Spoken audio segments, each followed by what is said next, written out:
Hello student, welcome back to maths की कक्षा। आज हम करेंगे डायरेक्ट एंड इनवर्स प्रोपोर्शन के एक्स्ट्रा क्वेश्चंस। ये एक्चुअली मिक्सचर होगा, ऐसा नहीं कि मैं तुम्हें बता दूंगी ये डायरेक्ट का क्वेश्चन है, ये इनवर्स का क्वेश्चन है। ठीक है, उससे पहले मैं तुम लोगों को एक बार कंसेप्ट रिवाइज करा देती हूँ। डायरेक्ट प्रोपोर्शन में हम कौन से प्रोपोर्शन को हम डायरेक्ट कहेंगे जिसमें दो क्वांटिटीज अगर x and y two quantities are given, अगर दोनों इंक्रीज हो रही हैं या दोनों डिक्रीज हो रही हैं एक साथ, then such type of a proportion is called as direct proportion। और इसमें क्या होता है, x is directly proportional to y। ठीक है, जब तुम इस प्रोपोर्शनैलिटी की साइन हटाओगे तो ऑब्वियसली तुम्हें यहाँ पे कोई कांस्टेंट लगाना पड़ेगा, जो कि हम इस चैप्टर में k का यूज करते हैं, और फिर हम y को इधर शिफ्ट कर देंगे। तो जब भी तुम्हारा डायरेक्ट का प्रोपोर्शन होगा, तुम्हें याद रखना है कि x अपॉन y, मतलब जो भी टू क्वांटिटीज है, फर्स्ट क्वांटिटी का रेशियो सेकंड क्वांटिटी के साथ हमेशा तुम्हें क्या वैल्यू देता है, कांस्टेंट वैल्यू देता है। अगर हर केस में तुम्हारी कांस्टेंट वैल्यू सेम आती है then it is a direct proportion question. ठीक है, अब सेकंड आता है इनवर्स प्रोपोर्शन। इसमें क्या है कि अगर तुम्हारे पास दो क्वांटिटी है एक्स एंड वाई, इनको हम इनवर्स प्रोपोर्शन कब कहेंगे, जब अगर एक क्वांटिटी इंक्रीज हो रही है और दूसरी क्या हो रही है, डिक्रीज हो रही है, या दूसरी इंक्रीज हो रही है फर्स्ट वाली डिक्रीज हो रही है, ऑपोजिट वाइस वर्सा चल रहा है, तो ऐसे इसको प्रोपोर्शन को हम क्या कहते हैं, इनवर्स प्रोपोर्शन कहते हैं। ठीक है, इसमें क्या आता है, x is inversely proportional to 1/y होता है। और जैसे ही मैं ये प्रोपोर्शनैलिटी की साइन हटाऊंगी तो मुझे कुछ ना कुछ कांस्टेंट लगाना पड़ेगा और ये y यहाँ पर जाएगा, तो ये जाएगा x y is equals to k. तो तुम्हें याद रखना, जो भी तुम्हें टू गिवन क्वांटिटीज होगी उनका प्रोडक्ट अगर हर एक केस में सेम आता है, लाइक कांस्टेंट आता है, तो हम उस टाइप ऑफ प्रोपोर्शन को क्या कहेंगे, इनवर्स प्रोपोर्शन कहेंगे। तो अब अगर तुम्हें ये टॉपिक समझ में आ चुका है तो अब हम इस टाइप के क्वेश्चन, तो हम इनके ऊपर बेस्ड क्वेश्चंस करेंगे, तो तुम्हारा कंसेप्ट और भी क्लियर हो जाएगा। और ये चैप्टर थोड़ा सा स्कोरिंग चैप्टर है, इतना टफ चैप्टर नहीं है। फर्स्ट क्वेश्चन में इन्होंने कहा है u and v vary directly, तो तुम्हें पता है इनका ratio is equals to some constant value आनी चाहिए। अब तुम्हें यहाँ पे u की वैल्यू दे रखी है 10 है, v की वैल्यू दे रखी है 15 है, तो मैं उस k को कैलकुलेट कर सकती हूँ, क्योंकि इन्होंने बता रखा है कि इस केस में जो 10 वैल्यू और 15 वैल्यू है ना, इस केस में वो डायरेक्टली प्रोपोर्शनल है। तो हम इसको सॉल्व कर लेते हैं, तो ये आ जाएगा 5 2 10, 5 3 15। तो मेरी कांस्टेंट की वैल्यू क्या आई है, 2/3 आई है। अब इन्होंने कहा है इसमें से कौन सा ऐसा पेयर है जो कि प्रोपोर्शन नहीं है डायरेक्ट। ठीक है, डायरेक्टली प्रोपोर्शनल नहीं है। तो फर्स्ट केस का रेशियो तुम्हें दिख रहा है 2/3 है, तो वो तो यही आना चाहिए। ठीक है, अगर हर एक केस में यही आता है तो सारे के सारे, और पर्टिकुलर किसी केस में ये छोड़ के कोई और नंबर आ रहा है तो डायरेक्ट वेरिएशन नहीं है। ठीक है, प्रोपोर्शन नहीं है। तो 8/12 को करके देख लो, तो ये आ जाएगा 4 2 8, 4 3 12, तो ये भी है। 15/20 को कर लो, 5 3 15, 5 4 20 आ गया। ठीक है, और 25 और 37.5 को कर लो, दैट इज 250 आ जाएगा। मैं डेसिमल्स हटा लेती हूँ, 375 हो जाएगा। इसको डिवाइड कर लो, 5 50 5 7 35, 5 5 25। तुम्हें पता है 5 10 5 15 5 2 5 3 तो तुम्हारा रेशियो क्या आया है, इसका भी 2:3 आया। तो सिर्फ एक सी का केस है जिसमें 3/4 आया, तो इसका मतलब सी एक ऐसा ऑप्शन है जिसमें it is not a directly proportion. ठीक है, सेकंड में कह रखा है both x and y are inversely proportional, तो तुम्हें पता है इनका प्रोडक्ट इज इक्वल्स टू कोई कांस्टेंट वैल्यू होती है। तुम्हें दे रखा है 10 और 6 के लिए वो इनवर्सली प्रोपोर्शनल है, तो 10 × 6 की वैल्यू कितनी आई है, के की वैल्यू देयरफॉर 60 आई है। अब इसमें देखो 12 5 ये 60 है, 15 4 ये 60 है। अब इनका तुम्हें कैलकुलेट करना पड़ेगा, 25 × 2.4, मुझे पता 4 5 20, 4 2 100 हो जाएगा, ये 2 5 10, 2 2 4 5 हो जाएगा, तो ये 600 आ गया और एक डेसिमल लग जाएगा, तो इसका मतलब ये भी 60 है। तो कौन सा केस है, डी केस है। अगर तुम इसका मल्टीप्लिकेशन करोगे तो 60 के अलावा कोई नंबर आएगा, तो four it is not inversely proportion. Third में इन्होंने कहा है एक्स वेरीज इनवर्सली वाई, तो तुम्हें पता है इनका product is equals to some constant value होती है। यहाँ पे मुझे y की वैल्यू 60 दी है, ठीक है, और x की वैल्यू 1.5 दी है, तो ये हो जाएगा 1.5 × 60 इज इक्वल्स टू k। तो यहाँ से तुम्हें k की वैल्यू आ जाएगी। तुम्हें पता है ये 0 डेसिमल को हटा देगा, तो 15 6 करना है तुम्हें सिंपली, जो कि 90 आता है, k की वैल्यू 90 आ गई है। अब इनका कहना है find x when y is equals to 4.5 है। क्यों, अब मुझे इनका रिलेशन तो पता ही है, ये है के की वैल्यू मैंने ढूंढ ली है 90 है, मुझे x ढूंढना है और y मुझे पता है 4.5 है, तो हम इसको शिफ्ट कर लेते हैं। ये हो जाएगा 90 अपॉन 4.5, डेसिमल्स हटा लो तो ये हो जाएगा 900 अपॉन 45, ठीक है। तो ये आ जाएगा 900 ज़ा और 9 5 ज़ा, फिर 5 1 ज़ा 5 20 ज़ा, तो जो x की वैल्यू वो कितनी आई 20। फोर्थ में इन्होंने कहा L vary is directly M, तो तुम्हें पता है L अपॉन M का रेशो क्या होता है, K होता है। अब रिलेशन पूछा था तो हमने बना दिया। अब इन्होंने कहा find the constant of proportion K when L is 6 and M is 18, ठीक है, ये फर्स्ट पार्ट का था। सेकेंड में इन्होंने कहा है L 6 है, M 18 है और K की वैल्यू ढूंढनी है, तो 6 1 6 3 हो जाएगा, तो देयरफॉर K की वैल्यू 1/3 हो जाएगी। अब इनका कहना है कि L मतलब वो प्रोपोर्शनैलिटी ना पूरे क्वेश्चन में चलता है, तो हमें K की वैल्यू पता चल गई है, हम कहेंगे L upon M is equals to 1/3 है। M की वैल्यू मुझे दे रखी है 33, तो L क्या आ जाएगा 33 डिवाइडेड बाई 3 दैट इज 11 आ जाएगा। और फोर्थ केस में हमें L की वैल्यू दे रखी है 8 divided by M is equals to 1/3 है, तो ये हो जाएगा M is equals to 24। Fifth question में इन्होंने कहा है कि तुम्हें दो टेबल्स दे रखी हैं, दो टेबल्स में से तुम्हें ये बताना है कि कौन सा डायरेक्ट प्रोपोर्शन का केस है, ठीक है। तो डायरेक्ट प्रोपोर्शन में तुम्हें पता है रेशो सेम होना चाहिए, तो फर्स्ट पार्ट में हम 4/20 का रेशो निकाल लेते हैं, 1/5 आ गया। 7 अपॉन 35 का निकालो दैट इज 1/5 आ गया। 11/44 का निकालो 1/4 आ गया। और 25/100 निकालो दैट इज 1/4 आ गया। तो तुमने देखा इसमें, तुम देख रहे हो दो का तो 1/5 है, दो का 1/4 है, so therefore it is not a case of direct proportion. अब बी पार्ट में कैलकुलेट कर लेते हैं। फर्स्ट का तो ऑलरेडी लोएस्ट फॉर्म में है, तो 2/3 हो गया। सेकेंड का है 6/9, इसको मैं डिवाइड करूंगी, 3 2 6, 3 3 9 आ गया 2/3। 10/15 को भी कर लेती हूँ, दैट इज 2/3 आ गया 5 से डिवाइड करने के बाद। 14/21 को 7 से डिवाइड करो तो 2/3 आ गया। और 18/27 को भी 9 से डिवाइड करो तो 2/3 आ गया। तो हर एक केस में तुम देख रहे हो ratio is same, like ratio is constant, तो ये क्या है, therefore it is a case of direct proportion, ठीक है। और इन्होंने कांस्टेंट पूछा है, तो कांस्टेंट यहाँ पे k की वैल्यू क्या आएगी 2/3 आएगी, जो इनको कैलकुलेट होके आती है। सेम जो वैल्यू आती है ना, दैट इज ऑलवेज k की वैल्यू, ठीक है। क्वेश्चन 6 में इन्होंने कह रखा है ऑलरेडी ये x वेरीज इनवर्सली y का टेबल है, तो तुम्हें पता है इसमें प्रोडक्ट ऑलवेज कांस्टेंट होता है, ठीक है। तो हम यहाँ पे x और y की वैल्यू दे रखी है 9 × 27। मैं इनको कोई अदर वेरिएबल a कह देती हूँ, इसको b कह देती हूँ, मुझे a की वैल्यू b की वैल्यू ढूंढनी है। तो बहुत ही ईजी है, तुम्हें पता है प्रोडक्ट हमेशा कांस्टेंट होता है, तो जो 9 × 27 की वैल्यू आएगी डेफिनेटली वो 9 × a की भी आएगी, क्योंकि इनवर्सली प्रोपोर्शनल है। तो मैं 9 × 27 डिवाइडेड बाय 9 कर देती हूँ और a की वैल्यू ढूंढ लेती हूँ। 9 9 कैंसिल हो जाएगा, तो a की वैल्यू सिंपली क्या आ जाएगी 27। देखो वो बहुत डिफिकल्ट है, तुम पहले 9 × 27 को मल्टीप्लाई करके k की वैल्यू ढूंढो, फिर इसमें k की वैल्यू डालो, दैट इज टू, मतलब मैं कहूँगी कि चांसेस हैं कि तुम्हारे एरर हो जाए। सेकेंड पार्ट में भी यही आ जाएगा कि 9 × 27 इज इक्वल्स टू 81 × b है, तो हम 9 × 27 को एज इट इज़ लिख लेते हैं और 81 को शिफ्ट कर लेते हैं यहाँ पे। तो तुम्हें पता है 9 9 से 81 होता है, 9 1 से 9, 3 से 27 होता है, तो b की वैल्यू कितनी आ गई 3 आ गई। क्वेश्चन 7 1 मार्कर के तौर पे यूज करा जा सकता है। तुम्हें दिख रहा है यहाँ पे कि प्रोडक्ट इज कांस्टेंट, और इन्होंने क्या बताया कि इस केस में बताओ x और y वैरी क्या है, तो तुम्हें पता है x and y vary inversely, ठीक है। क्यों, क्योंकि यहाँ पे प्रोडक्ट कांस्टेंट है। अगर यहाँ पे रेशो कांस्टेंट होता तो हम कहते वैरी डायरेक्टली। 8th में लाइक फर्स्ट और सेकंड केस में कर देती हूँ, थर्ड तुम लोग ट्राई कर लेना, मैं आंसर बता दूंगी और चेक कर लेना। ए में क्या है कि लाइक वही है, इनवर्सली प्रोपोर्शनल है, अभी हमने टेबलर फॉर्म किया तो वही है, मुझे पता है प्रोडक्ट सेम होता है, मुझे पी क्यू आर की वैल्यू ढूंढनी है। तो 6 × 18 इज इक्वल्स टू 8 × p है, तो हम 8 को शिफ्ट कर लेते हैं, 6 × 18 upon 8 is equals to p हो जाएगा। तो ये हो जाएगा 3 2 2 3 6, 2 4 8, 2 2 4, 2 9 18, तो ये सिंपली 27 अपॉन 2 आ जाएगा p की वैल्यू। तो ये सॉल्यूशंस हैं 8 का सेकेंड और थर्ड पार्ट का। तो वीडियो को पॉज करो, क्वेश्चन को अटेम्प्ट करो, ठीक है।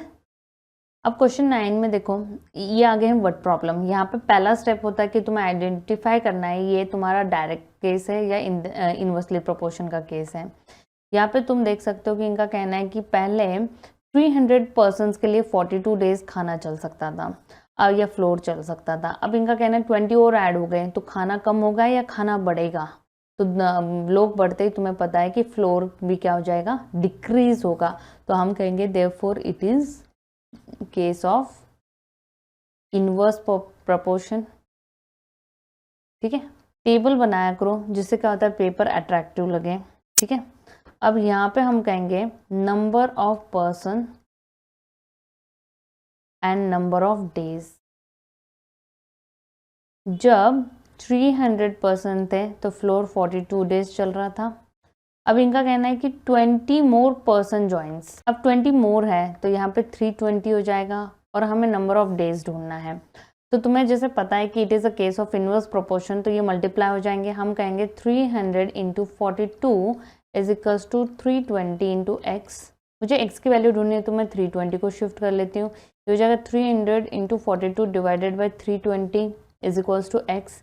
0 0 कैंसिल, यहाँ पे 2 15 ज़ा 2 16 ज़ा, फिर ये आ जाएगा 2 8 ज़ा 16, 2 2 ज़ा 4, 2 1 ज़ा 2। फर्दर कुछ डिवाइड नहीं हो सकता है तो इनका मल्टीप्लिकेशन कर लो। तो x की वैल्यू 8 तो एज इट इज़ आ जाएगा। 21 इंटू 15 कर लो, 5 1 ज़ा 5, 5 2 ज़ा 10, 1 2, तो ये आ जाएगा 315। तो ये आ गया 315। तो इतने नंबर ऑफ डेज क्या होगा, फ्लोर चलेगा। ठीक है, क्वेश्चन 10th में इनका कहना है कि लेंथ इतनी है तो वेट इतना है। अब तुम बताओ लेंथ इंक्रीज होगी या वेट इंक्रीज होगा, तो लेंथ क्या हो जाएगा, डिक्रीज होगा या इंक्रीज होगा? तुम्हें पता है बोथ आर डायरेक्टली प्रोपोर्शनल। हम कहेंगे length is directly proportional to mass. ठीक है, तो इनका हम L is directly proportional to mass, therefore हम कह सकते हैं it is a case of direct proportion. Direct proportion में तुम्हें पता है कि रेशो कांस्टेंट होते हैं, तो पहले दो का रेशो ले लो। 22.5 अपॉन 85.5 इज इक्वल्स टू, अब देखो यहाँ पे ऊपर मैंने मीटर मतलब लेंथ लिया है, तो यहाँ पे मुझे लेंथ ढूंढना है तो मैं x कह देती हूँ। और जो मास है जहाँ पे है मतलब सेम क्वांटिटी सेम प्लेस पे आती है, तो यहाँ पे आ जाएगा 22.8। तो इसको हम सिंप्लीफाई कर लेते हैं। 225 अपॉन 855 मैंने डेसिमल हटा लिया, इंटू 22.8 हो जाएगा यहाँ के। ठीक है, x हो गया। अब हम इसको डिवाइड कर लेते हैं। 5 4 ज़ा 20, 5 5 ज़ा 25, 5 1 ज़ा 5, 5 7 ज़ा 35, 5 1 ज़ा 5। ठीक है, इसको और फर्दर सॉल्व कर लेते हैं। 3 1 ज़ा 3, 3 5 ज़ा 15, 3 6 3 5 ज़ा 15, 3 7 ज़ा 21। ठीक है, अब हम 15 अपॉन 57 इंटू 228 अपॉन 10 कर लेते हैं is equals to x. Decimal हटा लिया मैंने अगेन। 5 3 ज़ा 15, 5 2 ज़ा 10, 2 1 1 4 हो गया। अब देख लो तुम करो 57 2 ज़ा, तो वो भी यही आएगा। और x की वैल्यू आ गई 6 और यूनिट क्या है, मीटर। तो लास्ट में लिखना पड़ेगा therefore the length of 22.8 kg rod will be 6 metre. Word problems में हमेशा कंक्लूजन करना बहुत ही इंपॉर्टेंट है। क्वेश्चन 11 में हमें बता रखा है कि 9 पीरियड्स ऑफ 40 मिनट्स है। ठीक है, ये सारे के सारे मैथ्स के पीरियड्स हैं, पर ये कह रहे हैं अगर हमने 40 के बजाय 30 मिनट्स के अगर वो पीरियड्स कर दिए तो पीरियड में कितनी इंक्रीमेंट होगी। तो यहाँ पे हमें दिख रहा है कि periods is inversely proportional to time, मतलब जो मिनट्स हैं तुम्हारे। ठीक है, क्योंकि अगर हम मिनट्स को रिड्यूस कर देंगे तो नंबर ऑफ पीरियड्स इंक्रीज हो जाएंगे, नंबर ऑफ पीरियड्स को डिक्रीज कर देंगे तो मिनट्स इंक्रीज हो जाएंगे। तो it's inverse proportion. Inverse proportion में हमें पता है कि इनका प्रोडक्ट कांस्टेंट होता है, तो हम लिख सकते हैं। पहले तो ये लिखेंगे therefore it is inverse proportion. ठीक है, it is a case of inverse proportion. तो मैं कह सकती हूँ therefore 9 into 40 should be equals to x into 30। अब 30 को हम शिफ्ट कर देते हैं। 9 into 40 divided by 30 is equals to x। 0 0 cancel, 3 1 ज़ा 3, 3 ज़ा 9 एंड 3 4 ज़ा 12। तो अगर मेरा ड्यूरेशन जो है मैथ्स के पीरियड का 30 हो जाए तो नंबर ऑफ पीरियड्स कितने हो जाएंगे, 12 हो जाएंगे। ठीक है, अगर तुम इस क्वेश्चन को ऐसे क्वेश्चंस को थोड़ा सा मार्क्स के अकॉर्डिंग इंक्रीज करना चाहते हो, प्रेजेंटेबल बनाना चाहते हो, तो हमेशा याद रखो एक टैबुलर फॉर्म बना देना इसका। ठीक है, क्वेश्चन 12 में इन्होंने कहा है 52 men can do a piece of work in 35 days, in how many days 28 men will do it. तुम्हें पता है अगर नंबर ऑफ मेन इंक्रीज हो जाएंगे तो वर्क क्या हो जाएगा, डिक्रीज हो जाएगा, मतलब नंबर ऑफ डेज जो वर्क करने के लिए लगेंगे वो डिक्रीज हो जाएंगे, या नंबर ऑफ डेज इंक्रीज हो रहे हैं तो इसका मतलब नंबर ऑफ मेन कम हो गए हैं। तो it is again a case of inverse proportion. ठीक है, तो हम यहाँ पे यही लिखेंगे men, number of men is inversely proportional to number of days. ठीक है, therefore it is a case of inverse proportion. ठीक है, तो हम कह सकते हैं therefore 52 into 35 is equals to x into 28। तो हम कह देंगे 52 into 35 divided by 28 is equals to x। 7 4 से 28, 7 5 से 35। ठीक है, फिर हमें पता है कि 4 1 जा 4, 4 3 जा 12, तो ये हो जाएगा x is equals to 13 into 5 and that is equals to 65 days। अगर नंबर ऑफ मेन 28 हो जाएंगे तो उसको डेज कितने लगेंगे, 65, मतलब डेज इंक्रीज हो गए। 13th में इन्होंने कहा है कि a car travels 180 kilometre in 4 hours। ठीक है, how long it will take to travel 400 kilometre. अब तुम्हें पता है टाइम बढ़ेगा तो किलोमीटर भी बढ़ेगा, और अगर किलोमीटर बढ़ रहा है तो टाइम भी बढ़ेगा, मतलब वाइस वर्सा है, या किलोमीटर डिक्रीज होगा तो टाइम भी डिक्रीज होगा। तो हमें पता है कि distance is directly proportional to time, तो हम कह सकते हैं therefore it is a case of direct proportion.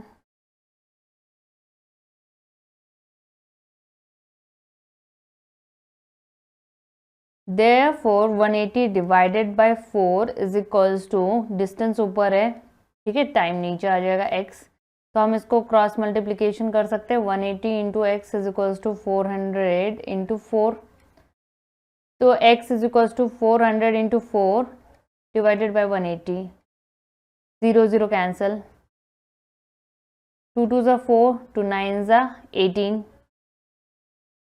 तो ये हो जाएगा 80 डिवाइडेड बाय 9। इसको फर्दर डिवाइड करोगे तो ये आ जाएगा 8.8 आवर्स समथिंग। ठीक है, हमने अप्रोक्सीमेशन में कर दिया है। सिमिलरली हम सेकेंड केस ले लेते हैं। हमें पता है कि 180 divided by 4 is equals to, distance हमें ढूंढना है तो एक अब y ऊपर आ जाएगा और टाइम नीचे आ जाएगा 7, क्रॉस मल्टीप्लीकेशन कर लो, 180 into 7 divided by 4 is equals to y। अब हम डिवाइड करते हैं, 2 2 ज़ा 4, 90, 2 1 ज़ा 2, 45 ज़ा, अब इनको मल्टीप्लाई कर लो, 7 5 ज़ा 35, 7 4 ज़ा 28 एंड 315 किलोमीटर हो जाएगा ये। ठीक है, तो ये इस टाइप का क्वेश्चन होगा जो कि डायरेक्ट प्रोपोर्शन का है। ये थोड़ा सा डिफरेंट क्वेश्चन है और इम्पॉर्टेंट भी है। यहाँ पे इनका कहना है कि 120 मेन है तो फूड कितने दिन चलेगा, 200 डेज चलेगा। तो तुम्हें यहाँ पे पता है number of men is inversely proportional to food for 200 days, या जो भी फूड फॉर जितने भी क्वांटिटी ऑफ डेज है। ठीक है, तो हम कह सकते हैं therefore it is a case of inverse proportion. अब यहाँ पे हम टेबल बना लेते हैं।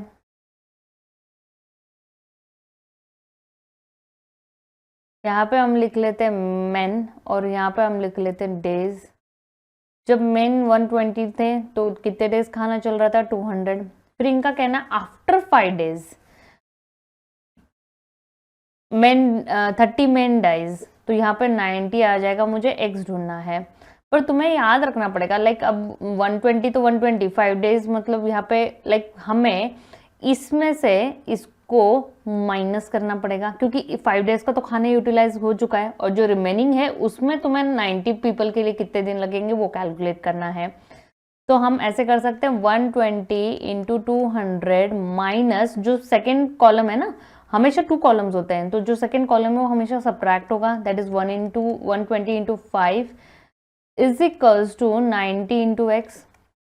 अब इसको कैलकुलेट कर लो, 0 0 0 12 2 24 minus 5 0 0 5 2 10 and 600 is equals to 90 into x. पहले इसका कैलकुलेशन कर लेते हैं, 0 0 14 माइनस से 9 10 माइनस 6 4 3 2 ये आ जाएगा।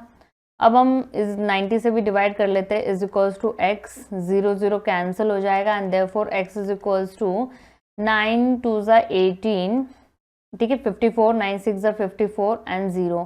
तो ये खाना कितने दिन चलेगा? 260 डेज चलेगा, अगर 30 men डाई हो जाते हैं ड्यू टू पेंडेमिक। तो तुम्हें पता है number of days is inversely proportional to number of friends. जितने ज़्यादा फ्रेंड्स होंगे उतना कम दिन खाना चलेगा, ठीक है। तो हम कह सकते हैं therefore it is a case of inverse proportion.